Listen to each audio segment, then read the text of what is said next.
I went to the doctor and I asked for help. And the first thing that this doctor said to me was, you can't get hurt playing an instrument. The average person types 200 characters per minute. Let's take a piece like Flight of the Bumblebee. That's gonna put you anywhere between 600 to 700 notes per minute.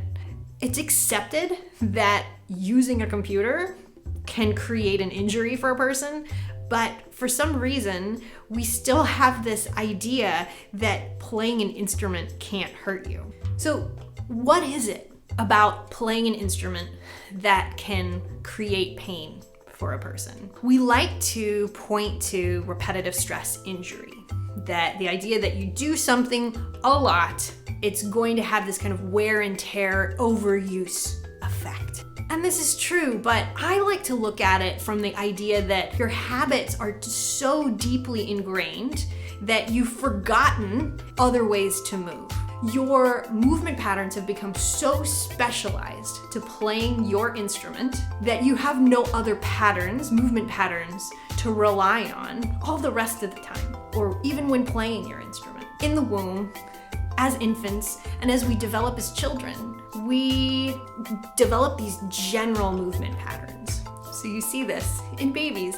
They roll over, they learn to lift their heads, they learn to crawl, they learn to sit, they learn to walk. But then as musicians, actually starting at a very young age, we become very specialized to our instrument. And it's often at detriment to those general movement patterns, because those general movement patterns are the foundation of everything we do. They're what keep us healthy. So when you go to a gym and you say you're doing functional exercise, a lot of the time, that's the kind of movement that you were doing as a child. But we've forgotten it. And those specialized movement patterns have become so specialized that that's what's creating that wear and tear and overuse. And if we can find a way to get back to those functional patterns, those developmental patterns of movement, then you're going to find that that's actually going to take stress off of those parts that are being used so much, because you're going to learn how to use them in a different way. But then beyond that, another aspect of what's helping to create injury for musicians is stress. The stress that comes from perfectionism. It's what helps you hone your craft. It's what helps you find that beautiful sound. But it's a double-edged sword, because perfectionism, the pursuit of something outside of yourself, disconnects you from the feeling of yourself, so that when you're in the practice room, let's say, you start to feel a little numbness or a little tension, maybe even a little pain, you push through it because, gosh, I have this concert coming up and I have this recital and I've got to get this thing done, and man, that shift is not good enough yet. I have to make it better. This disconnects us from that feeling of pain or even tension or numbness. It disconnects us from our feeling of uncomfortability, so that we just push through it. And then, gosh, we're surprised when it gets worse. So learning that perfectionism and the idea of a perfect performance, these are aesthetic ideals. They're human-made. So one man's perfect is another man's garbage. I've seen it time and time again.